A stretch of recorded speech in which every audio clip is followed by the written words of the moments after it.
안녕하세요, 여러분. 오늘 들려드릴 이야기는 정말 특별합니다. 사랑하는 사람을 위해 어디까지 희생할 수 있을까요? 6년 전 독일에서 만난 한 커플의 이야기입니다. 우즈베키스탄 출신 디나와 한국인 태윤, 이 두 사람은 운명적인 만남을 통해 깊은 사랑에 빠졌습니다. 하지만 한국에서의 새로운 삶이 시작되고 예상치 못한 시련이 찾아옵니다. 남편이 갑작스럽게 쓰러지고 병원에서 받은 충격적인 진단. 그 순간부터 디나의 삶은 완전히 바뀝니다. 헬멧을 쓰고 오토바이에 올라타 한밤중 서울거리를 달리기 시작한 그녀. 과연 무슨 일이 일어난 걸까요? 그리고 이 이야기의 끝에는 어떤 놀라운 반전이 기다리고 있을까요? 마지막까지 시청해주시고 구독과 좋아요, 알림 설정까지 부탁드리며 지금 시작하겠습니다. 6년 전 독일 베를린의 한 작은 카페에서 모든 것이 시작되었습니다. 우즈베키스탄에서 온 디나는 독일어를 배우며 힘든 유학 생활을 이어가고 있었죠. 매일 아침 같은 시간에 들르는 그 카페에서 어느 날 한 남자가 자신의 테이블 옆에 앉았습니다. 한국인 태윤이었죠. 처음엔 서로 말 한마디 나누지 않았습니다. 하지만 며칠이 지나면서 자연스럽게 인사를 하게 되었고, 태윤이 독일어로 어려움을 겪는 디나를 도와주기 시작했습니다. 태윤은 한국에서 공학을 전공하고 독일로 교환학생을 온 상태였습니다. 성실하고 배려심 깊은 성격의 그는 디나가 독일 생활에 적응할 수 있도록 많은 도움을 주었습니다. 장보기를 함께하고 독일어 숙제를 도와주며 때로는 한국 음식을 만들어주기도 했죠. 디나는 태윤의 따뜻한 마음에 점점 끌리게 되었습니다. 언어와 문화가 다르지만 서로를 이해하려는 노력과 진심은 통했습니다. 몇 달이 지나고 둘은 자연스럽게 연인이 되었습니다. 베를린의 아름다운 거리를 함께 걸으며 서로의 꿈과 미래에 대해 이야기했죠. 디나는 태윤에게 우즈베키스탄의 문화와 전통을 알려주었고, 태윤은 한국의 정서와 가치관을 공유했습니다. 서로 다른 배경을 가진 두 사람이지만 사랑은 모든 차이를 뛰어넘었습니다. 태윤의 부모님께 디나를 소개하는 영상통화에서 어머니는 처음엔 놀라셨지만 디나의 예의 바른 모습에 점차 마음을 열어주셨죠. 시아버지 역시 디나의 진실한 마음을 알아보시고 우리 아들이 좋은 사람을 만났구나라고 말씀하셨습니다. 그날 밤 디나는 태윤의 품에서 행복한 눈물을 흘렸습니다. 낯선 땅에서 만난 사랑이 진짜 가족의 사랑으로 이어지는 순간이었죠. 1년이 흘렀고 태윤과 디나는 독일에서 작은 원룸을 얻어 동거를 시작했습니다. 좁은 공간이었지만 둘에게는 세상에서 가장 따뜻한 보금자리였죠. 태윤은 대학 연구실에서 일하며 학비를 벌었고, 디나는 독일어 학원에서 수업을 들으며 카페에서 아르바이트를 했습니다. 각자 바쁜 일상이었지만 집에 돌아와 함께하는 시간은 둘 모두에게 큰 위로가 되었습니다. 주말이면 둘은 베를린 곳곳을 탐험했습니다. 브란덴부르크 문 앞에서 셀카를 찍고 이스트사이드 갤러리에서 거대한 벽화를 감상했죠. 디나는 태윤에게 우즈베키스탄의 전통 음식인 플로브를 만들어 주었고, 태윤은 김치찌개와 불고기를 요리해 주었습니다. 서로의 음식 문화를 배우며 더욱 가까워졌습니다. 크리스마스 시장에서 글리바인을 마시며 미래를 약속하던 그날이 아직도 생생합니다. 독일에서의 마지막 겨울은 특별했습니다. 디나는 태윤을 위해 한국어를 배우기 시작했고, 태윤은 디나를 위해 우즈베키스탄 역사와 문화를 공부했습니다. 서로의 언어로 사랑을 표현하려는 노력들이 둘의 관계를 더욱 깊게 만들었죠. 디나가 서툰 한국어로 사랑해라고 말할 때마다 태윤은 세상을 다 가진 기분이었습니다. 반대로 태윤이 우즈베키스탄어로 맨 SENISEVAMAN이라고 말할 때 디나의 눈에는 눈물이 고였습니다. 하지만 행복한 시간은 영원하지 않았습니다. 태윤의 교환학생 프로그램이 끝나갈 무렵 한국의 대기업에서 합격 통보가 왔습니다. 둘은 진지하게 미래를 고민해야 했죠. 태윤은 한국으로 돌아가야 했고 디나는 독일에 남을 수도 있었습니다. 하지만 디나는 고민 끝에 결정을 내렸습니다. 사랑하는 사람과 함께하는 것이 어떤 미래보다 소중하다고 생각했기 때문이죠. 태윤 역시 디나 없는 삶은 상상할 수 없었습니다. 두 사람은 함께 한국으로 가기로 약속했습니다. 디나에게는 큰 모험이었지만 사랑이 있다면 어떤 도전도 이겨낼 수 있다고 믿었습니다. 4년 전 디나는 태윤과 함께 한국 땅을 밟았습니다. 인천공항에서 태윤의 부모님을 처음 만났을 때의 떨림은 지금도 잊을 수 없습니다. 시어머니는 디나의 손을 꼭 잡으며 우리 딸이라고 불러주셨죠. 태윤의 가족들은 디나를 진심으로 환영해 주었습니다. 한국어가 서툰 디나를 위해 시어머니는 천천히 말씀하시며 한국 문화를 가르쳐 주셨습니다. 결혼 준비는 두 문화의 아름다운 조화였습니다. 다나는 흰색 웨딩드레스를 입고 진행된 결혼식은 정말 특별했죠. 디나의 부모님은 우즈베키스탄에서 영상으로 결혼식에 참여하셨고, 태윤의 친척들은 디나를 가족의 일원으로 받아들여 주었습니다. 신혼집은 서울 외곽의 작은 아파트였지만 둘에게는 꿈의 보금자리였습니다. 디나는 한국 생활에 적응하기 위해 노력했습니다.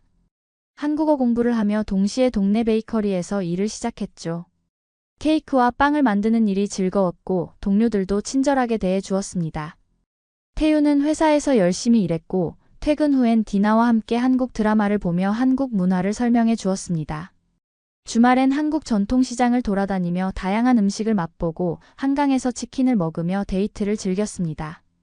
시어머니는 디나에게 김치 담그는 법을 가르쳐 주셨고 디나는 시어머니께 우즈베키스탄 요리를 선보였습니다. 시아버지는 디나를 친딸처럼 아껴주시며 우리 딸이 이렇게 예쁘고 착하니 태윤이가 복이 많다고 늘 말씀하셨습니다. 명절 때마다 디나는 한복을 입고 세배를 드렸고 친척들도 디나를 따뜻하게 받아들여 주었습니다. 한국에서의 새로운 삶이 순조롭게 자리 잡혀가고 있었습니다. 디나는 매일 밤 태윤에게 한국에 와서 정말 다행이야 라고 말했고 태윤은 우리 함께여서 다행이야 라고 답했습니다. 그때만 해도 두 사람은 앞으로 어떤 시련이 기다리고 있는지 전혀 몰랐습니다. 행복한 신혼생활이 2년째 접어들던 어느 날 태윤에게 이상한 증상이 나타나기 시작했습니다. 처음엔 단순한 피로라고 생각했죠. 회사 일이 바빠서 그런가 보다 했는데 시간이 지날수록 증상은 심해졌습니다. 아침에 일어나기 힘들어하고 밥을 먹어도 기운이 나지 않았습니다. 디나는 태윤의 창백한 얼굴을 보며 걱정이 되기 시작했습니다. 여보, 병원 한번 가보자고 디나가 말했지만 태윤은 괜찮아, 조금 피곤한 것 같아 라며 대수롭지 않게 여겼습니다. 하지만 며칠 후 태윤은 회사에서 갑자기 쓰러졌습니다. 동료들이 급히 119에 신고했고 디나는 회사에서 온 전화를 받고 급히 병원으로 달려갔습니다. 응급실에서 태윤을 본 디나는 가슴이 멎는 것 같았습니다. 평소 건강했던 남편이 산소 마스크를 쓰고 누워있는 모습이 믿기지 않았죠. 의사는 정확한 진단을 위해 여러 검사를 해야 한다고 했습니다. 혈액검사, 골수검사, 영상검사 등 이름만 들어도 무서운 검사들이 줄줄이 이어졌습니다. 디나는 병원 복도에서 밤새 기다렸고 시어머니도 급히 병원으로 달려오셨습니다. 가족들은 모두 불안한 마음으로 검사 결과를 기다렸죠. 드디어 검사 결과가 나왔습니다. 의사는 심각한 표정으로 가족들을 상담실로 불렀습니다. 급성 골수성 백혈병입니다. 즉시 치료를 시작해야 합니다. 그 순간 디나의 세상이 무너져 내렸습니다. 백혈병이라는 단어가 머릿속에서 맴돌았죠. 시어머니는 그 자리에서 주저앉으셨고 디나는 눈물을 참으며 의사에게 치료 방법을 물어보았습니다. 의사는 항암 치료와 골수 이식이 필요하다고 설명했습니다. 치료비는 수천만 원이 들 것이라고 했죠. 디나는 태윤의 손을 꼭 잡고 괜찮아, 우리 이겨낼 수 있어 라고 말했지만 내심 두려움이 엄습해왔습니다. 하지만 포기할 수는 없었습니다.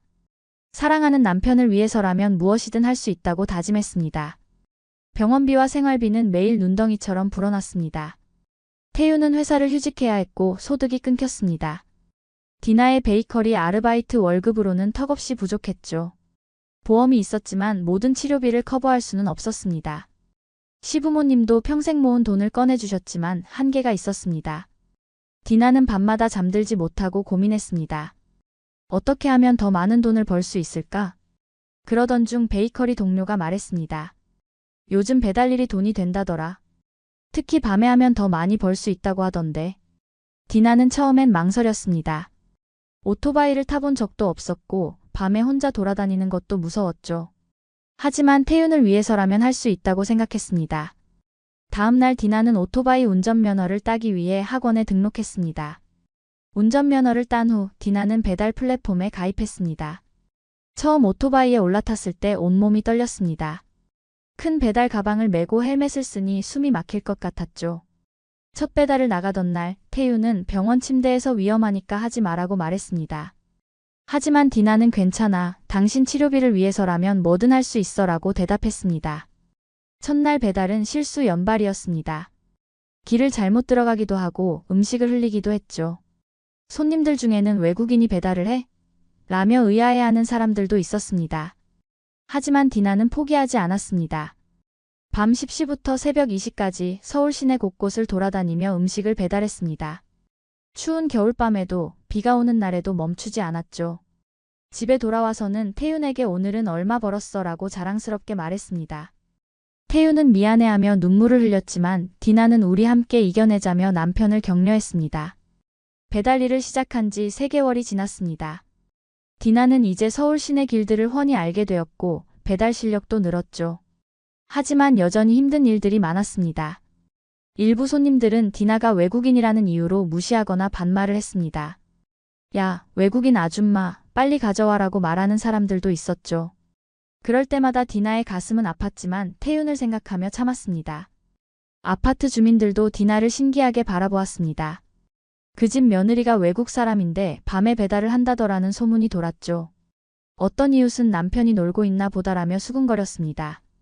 하지만 태윤의 병 소식을 아는 이웃들은 디나를 응원해 주었습니다. 특히 같은 층에 사는 박 할머니는 디나야, 너 참 대단하다. 우리 아들보다 훨씬 낫구나라고 말씀하시며 따뜻한 국물을 끓여주시곤 했습니다. 태윤은 병원에서 디나가 배달을 나가는 모습을 창문으로 지켜보았습니다. 주차장에서 헬멧을 쓰고 오토바이에 올라타는 아내의 모습을 보며 눈물을 흘렸죠. 자신 때문에 아내가 이런 고생을 한다는 것이 너무 미안했습니다. 어느 날 태윤은 미안해, 내가 아프지 않았다면이라고 말했고 디나는 바보야, 이런 말 하지 마. 우리는 부부잖아. 함께 아프고 함께 치료하는 거야 라고 대답했습니다. 디나의 하루는 빡빡했습니다. 오전에는 병원에서 태윤을 돌보고 오후에는 베이커리에서 일하고 밤에는 배달을 나갔습니다. 하루 평균 4시간밖에 잠을 못 잤지만 태윤의 웃는 얼굴을 보면 모든 피로가 사라졌습니다. 주말에는 태윤과 함께 병원 옥상에서 시간을 보내며 서로를 위로했죠.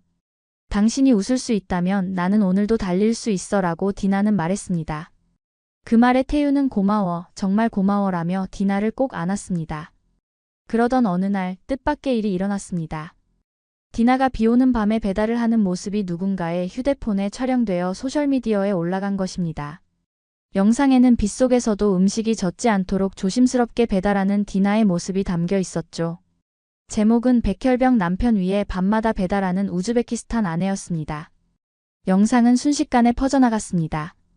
댓글에는 응원의 메시지들이 쏟아졌습니다. 정말 감동적이다. 진짜 사랑이 뭔지 보여주는 것 같다. 우리도 도와야 한다는 내용들이었죠. 어떤 사람은 이런 분이 진짜 한국인보다 더 한국인 같다고 댓글을 달았습니다. 영상을 본 시청자들이 자발적으로 후원금을 모으기 시작했습니다. 며칠 후 한 방송국에서 디나에게 연락이 왔습니다. 인터뷰를 요청한 것이었죠. 처음엔 망설였지만 태윤의 치료비에 도움이 될 수 있다면 해보자고 결심했습니다. 방송에서 디나는 눈물을 흘리며 이야기했습니다. 남편이 아프다고 해서 포기할 수는 없어요. 사랑하는 사람을 위해서라면 무엇이든 할 수 있어요. 한국 사람들이 저를 이렇게 도와주시니까 정말 고맙습니다. 방송 이후 더 많은 사람들이 관심을 가져주었습니다. 병원에는 격려 편지와 후원금이 쏟아져 들어왔습니다. 태윤이 다니던 회사에서도 직원들이 모금을 해주었고 디나가 일하던 베이커리 사장님도 큰 금액을 후원해 주셨습니다. 심지어 디나를 무시했던 일부 손님들도 사과의 편지를 보내며 후원금을 전해주었죠. 태윤은 병원 침대에서 이 모든 상황을 지켜보며 한국 사람들이 이렇게 따뜻한 줄 몰랐어 라고 말했습니다. 그러나 진짜 반전은 따로 있었습니다. 후원금이 모이면서 태윤의 치료에 큰 전환점이 생겼습니다. 의사는 해외에서 더 좋은 치료법이 개발되었다고 알려주었습니다. 하지만 비용이 더 많이 들어가는 치료였죠. 그런데 모인 후원금 덕분에 그 치료를 받을 수 있게 되었습니다. 디나는 이게 다 한국 사람들 덕분이에요 라며 감사의 눈물을 흘렸습니다. 1년 반이 지나고 기적 같은 일이 일어났습니다. 태윤의 건강이 크게 호전된 것입니다. 새로운 치료법이 효과를 보였고 의사는 완치는 아니지만 일상생활이 가능한 수준까지 회복되었다고 말했습니다. 태윤은 드디어 병원을 나와 집으로 돌아올 수 있었습니다. 디나는 그날 밤 배달을 나가지 않고 태윤과 함께 집에서 시간을 보냈습니다. 퇴원 후 태윤은 회사에 복직했습니다. 체력이 예전만 못해서 시간을 줄여서 일했지만 일상으로 돌아온다는 것 자체가 큰 기쁨이었죠. 디나도 배달 일을 그만두고 다시 베이커리에서 일하기 시작했습니다. 사장님은 내가 있어서 우리 가게가 더 유명해졌다며 정직원으로 채용해 주었습니다. 두 사람은 이제 평범한 일상을 되찾았습니다. 주말에는 한강에서 산책을 하고 태유는 디나에게 요리를 배우며 시간을 보냈습니다. 시부모님도 건강을 되찾은 아들과 고생한 며느리를 보며 기뻐하셨죠. 시어머니는 디나가 없었다면 우리 아들이 어떻게 됐을까라며 디나를 더욱 소중히 여기셨습니다. 어느 날 저녁 두 사람은 집 근처 공원을 걸으며 이야기를 나누었습니다. 그때 정말 힘들었는데 어떻게 버틴 거야? 라고 태윤이 물었습니다. 디나는 당신이 웃고 있었으니까. 당신의 웃음이 나에게는 가장 큰 힘이었어 라고 답했습니다. 태윤은 내가 뛰어야 했던 그 시간들이 결국 우리를 더 강하게 만들었구나 라고 말했습니다. 지금도 디나는 가끔 배달 오토바이를 보면 그때의 기억이 떠오릅니다. 춥고 힘들었지만 사랑하는 사람을 위해 달렸던 그 시간들이 인생에서 가장 소중한 순간이었다고 생각합니다. 두 사람은 이제 더 단단한 부부가 되었고 어떤 시련이 와도 함께 이겨낼 수 있다는 확신을 갖게 되었습니다. 태윤의 건강은 완전히 회복되지는 않았지만 정기검진을 받으며 안정적으로 관리하고 있습니다. 의사는 이 정도면 정말 기적이라고 말했죠. 요즘 디나와 태윤은 새로운 꿈을 키우고 있습니다. 자신들과 같은 어려움을 겪는 다문화 가정을 돕는 일을 하고 싶어 합니다. 특히 병원비로 고생하는 가족들에게 실질적인 도움을 주려고 합니다. 주말마다 병원을 방문해 환자 가족들을 상담해주고 배달 일자리를 소개해주기도 합니다. 우리가 받은 도움을 이제 다른 사람들에게 나눠주고 싶어요 라고 디나는 말합니다. 얼마 전에는 디나의 이야기가 책으로 출간되기도 했습니다. 제목은 그가 웃을 수 있다면 나는 오늘도 달립니다 하였죠. 인쇄 수익은 모두 백혈병 환자 가족들을 돕는 데 사용하기로 했습니다. 책 출간 기념회에서 디나는 한국에 와서 정말 많은 것을 배웠어요. 사랑의 진정한 의미와 사람들의 따뜻함을 알게 되었습니다 라고 소감을 밝혔습니다. 지금 이 순간에도 어디선가 사랑하는 사람을 위해 묵묵히 희생하고 있는 사람들이 있을 것입니다. 디나의 이야기는 그런 모든 분들에게 용기와 희망을 전해주고 있습니다. 사랑은 정말 모든 것을 이겨낼 수 있다는 것을, 진심으로 사랑한다면 불가능한 일은 없다는 것을 보여주었습니다. 오늘 저녁 디나와 태윤은 다시 한강을 걸으며 대화를 나눕니다. 앞으로도 힘든 일이 있을까? 라고 태윤이 묻자 디나는 있을 수도 있겠지만 우리 함께니까 괜찮아 라고 답했습니다. 두 사람의 손을 꼭 잡은 채 걸어가는 모습에서 진정한 사랑이 무엇인지를 느낄 수 있었습니다. 배달통을 메고 달렸던 그 밤들이 있었기에 지금의 평범하지만 소중한 일상이 더욱 빛나고 있습니다. 여러분도 사랑하는 사람이 있다면 오늘 한 번 더 안아주시고 사랑한다고 말해보세요. 디나와 태윤의 이야기처럼 진심 어린 사랑은 어떤 시련도 이겨낼 수 있는 가장 강한 힘이 될 것입니다.